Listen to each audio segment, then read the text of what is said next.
Welcome back to SwitchCorner. Today we're going to be taking a look at Dodo Peak for the Nintendo Switch. This one, it's coming from Screenwave Media and it's making the jump from Apple Arcade to our favourite console. But does it do enough to earn a spot in your eShop library? That is the big question I'm out to answer today. So look, with that, hit subscribe if you love the Switch as much as we all do here, join our growing family, and let's get started.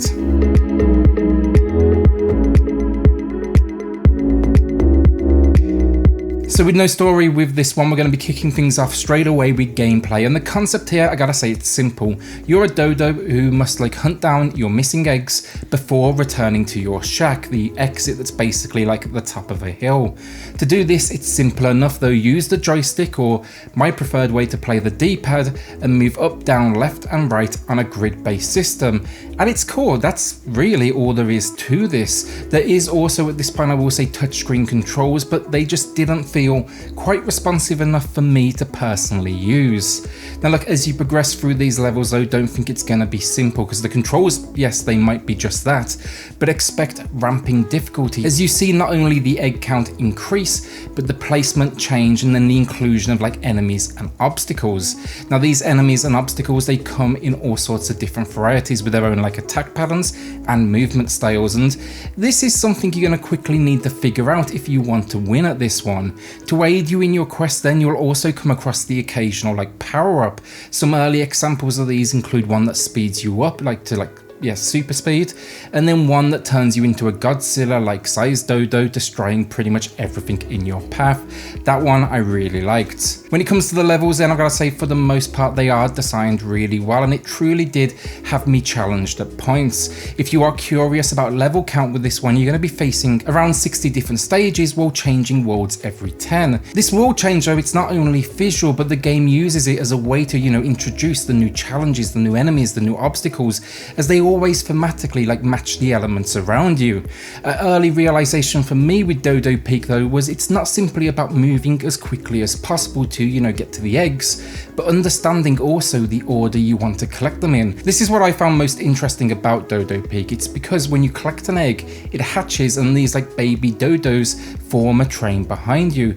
So yes, at the start of any level you're just worrying about a single square being hit or attacked, but before you know it, you're going to be looking after 4 or 5 spaces. This kind of started leading to me thinking, do I collect the egg furthest away first and then work my way back, or do I get the one that's in a much more confined space? Fortunately, I will say the game also has a system here for these movements where you can actually move backwards and forwards and essentially stack dodos on top of each other. It just allows you to squeeze them into tighter locations, and by the end game you're going to be using that a lot. Basically what I'm trying to say here is it is a little more complicated than you may expect initially. This does though lead to my first complaint, I gotta say, with Dodo Peak. The difficulty ramping here feels a little off. Sometimes you'd see these spikes and it just comes off a tiny bit unfair. Also, while we're on levels, while I will say 95% of them are great stuff, there is the occasional one that just doesn't feel quite as strong. They're more luck based than anything, and they just didn't quite work for me.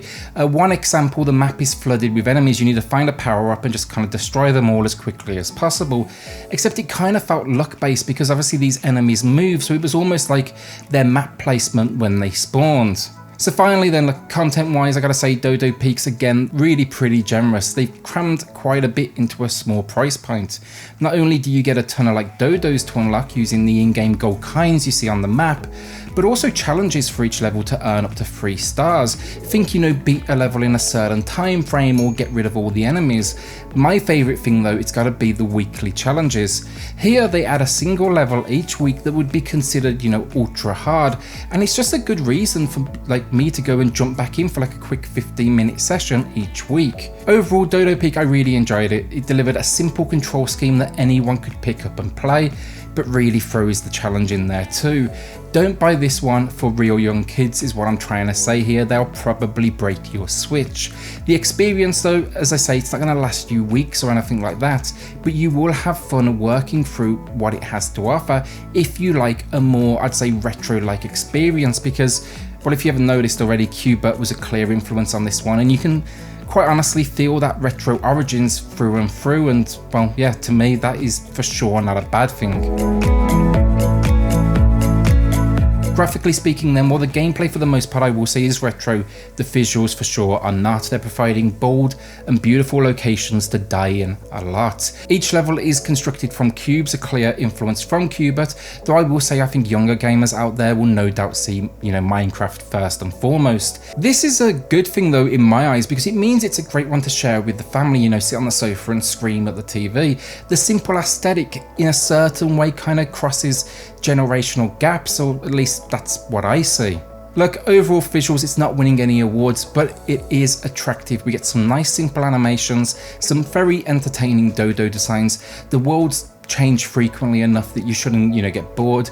And then the enemies, the obstacles, for the most part, they have kind of their own unique identity, which I really liked. I really only have like a single complaint with visuals, and that is that the obstacles, they could give us a little bit more warning on the animation front of what's to come, a heads up they're about to, destroy you.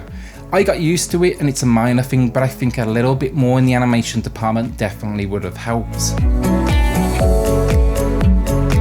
So audio then, and there's very little to it, a few basic effects, so think like, movement, eggs, enemies, obstacles, some light music, but it's decent enough. The soundtrack matches the visuals, it's very kind of like light-hearted, but the big thing is it never gets annoying. In a game like this, when you die a whole lot, you're going to be trying again a lot, and I never had that urge to basically turn the volume off. That's probably the biggest compliment I can give it though. Some of the audio cues are definitely there to help you as well. They kind of play into a warning of, an obstacle's about to attack.